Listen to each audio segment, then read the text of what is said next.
Hi, welcome to this special video today on the three biggest mistakes that people make when they launch their products online. I'm Minders Glover of Beyond Productive, and I am a product launch consultant. And I'm here today with my good friend, Angela Flores, who is an agency owner and helps people implement their launches. So what I want to do today first is tell you about our upcoming Momentum Launch Challenge. And you can go and check that out at momentumlaunchchallenge.com. And Angela, why don't you tell them just a little bit about what that's about?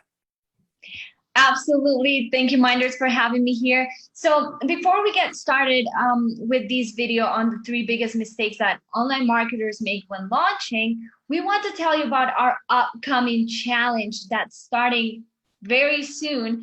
And it's all about taking that idea in your head, turning it into a product, and put cash in your bank account. A lot of people fail when launching and then they don't put money in their bank account and they feel like a failure. So this video and the upcoming challenge that we want you to join is all about launching the right way, launching successfully so that you can put that money into your bank account. Awesome. So why don't we jump right into the three biggest launch mistakes? So the first one is failing to plan. Now, these mistakes we get from people who we talk to, who communicate back from questions we ask in our email list and in social media, and of course, in working with clients, both from the strategy and the planning end, which is my forte, and then, of course, the implementation end from Angela. So we've pooled these to these three. And so failing to plan, what is that all about? Well, typically people think that if they start doing action, just do it, as the Nike saying goes, that there's a bias towards action, that somehow it'll all come together.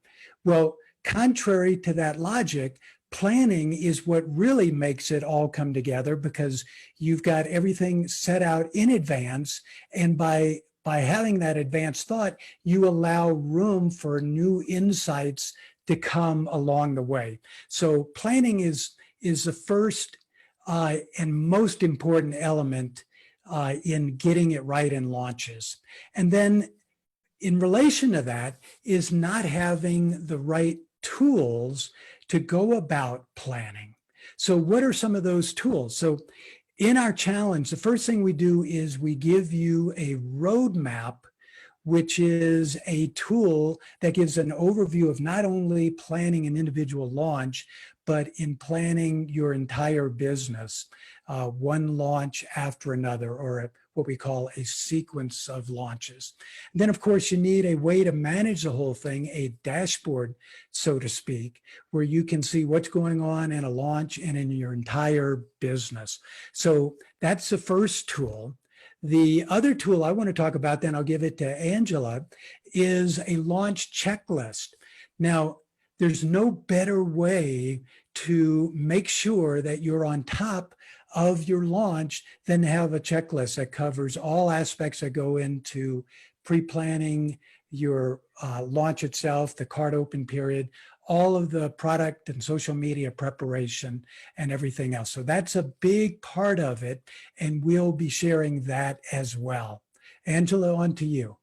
Awesome. So tools are so important. When we don't have the right tools to plan and implement, we tend to get lost.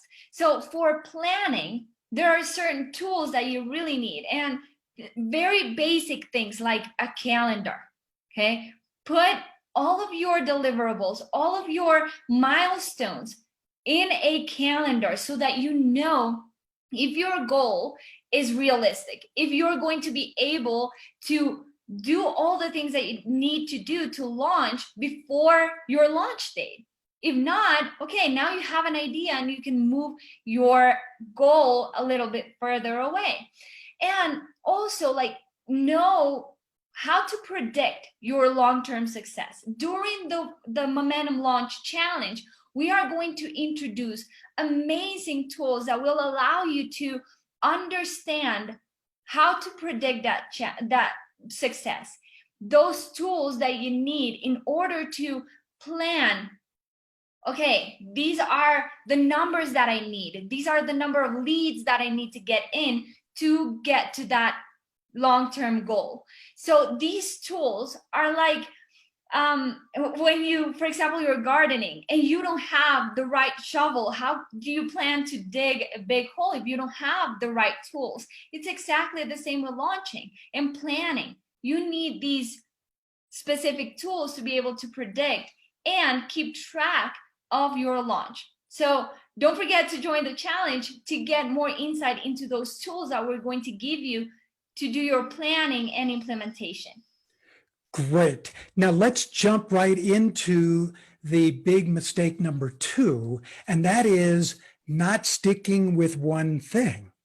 So this is different from failing to plan in that people don't tend to have one strategy moving forward and stick with the implementation of that. Instead, what they tend to do is to go with the flow, or they take the idea of, hey, I just got introduced to the latest, greatest marketing method, and let me go and scrap the idea that I had, even if I had a plan, and let me go off on this side track. I call that sideways marketing rather than vertical marketing. So we're proposing that you get passionate about vertical marketing, taking one launch, looking at the results of that, and building upon it for the next launch, sticking with one particular idea that you have well planned and just sticking with it all the way to the end. Yeah, that happens a lot. We've had a lot of clients that when they launch, right, we expect certain numbers. We say, okay, our funnel needs to convert at 20%, and we launch and it's converting at 5%. A lot of people at this point, they just want to give up. They want to say, like, you know what, this product doesn't work and I'm going to switch gears.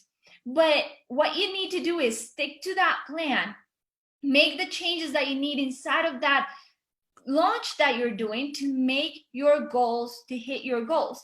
So we had a client, that exact same thing happened. We launched the funnel, we launched the ads, and we were getting 5% conversion rate.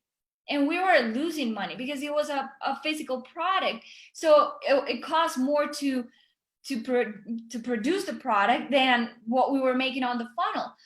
So the client was like, oh, this is not working. And we said, okay, let's stick to this. We're going to make it work. Don't give up on it. We're going to make it work. We made some changes in the funnel. We changed the headline. We tried different videos. We tried different offers. The offer was the same, but adding different things to that offer. You can have a product is just like one thing. In this case, it was a weight loss product. So we started adding things to that offer. Why don't we add an informational product? Why don't we add a one-to-one session? So we started tweaking little things until we got an almost 40% conversion rate on that order form. And we started making $30,000 a month. But the only way that we were able to achieve that was by not giving up. We stuck to the plan, we kept going, we hit our numbers, and we made it. So that takes me to the next mistake. The next mistake, the third one, the third biggest mistake that people make when launching is not tracking their numbers, right? People have no idea what their numbers are. They start doing Facebook ads, they start doing funnels, but they don't know their numbers. They don't know if it's working or not.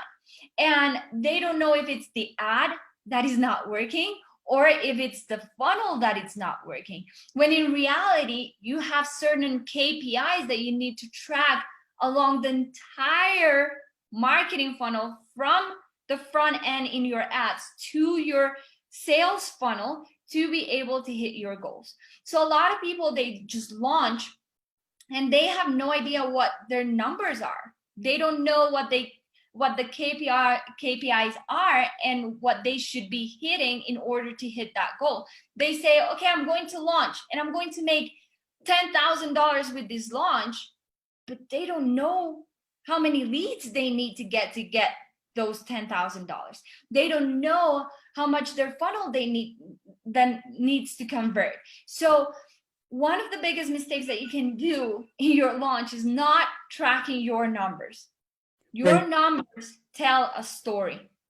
So you can see a theme that really goes throughout all of these three mistakes has to do with financials and numbers. And so Angela was just talking about how the numbers are revealing in your funnel stats and of course in your ad stats. But even if we step back to something more global, let's look at your budget and your cash flow projections. So in your budget, you have the ability not only to track the numbers of what various investments you're making in your launch in people, resources, software, et cetera, but you can also use those numbers in order to make decisions. So for example, before you bring on staff, such as a copywriter or a design person or what have you onto your launch, you want to make sure that you're expecting and you plan for reasonably enough volume to cover those expenses so that you don't go upside down in a launch. Now, the last thing relative to tracking your numbers is that in the challenge, we're going to talk about two different approaches to tracking your numbers in real time. One of them is a software tool where you can actually plan and follow in real time the results of your metrics on a launch. Everything from your ads to your conversions onto your web pages, to your follow-up program, et cetera. All of those numbers in an individual launch are tracked. But beyond that, you need a way to track your numbers through sequential launches and as your whole business works to try to achieve the financial goals that you set up front in that planning process, that mistake number one we talked about.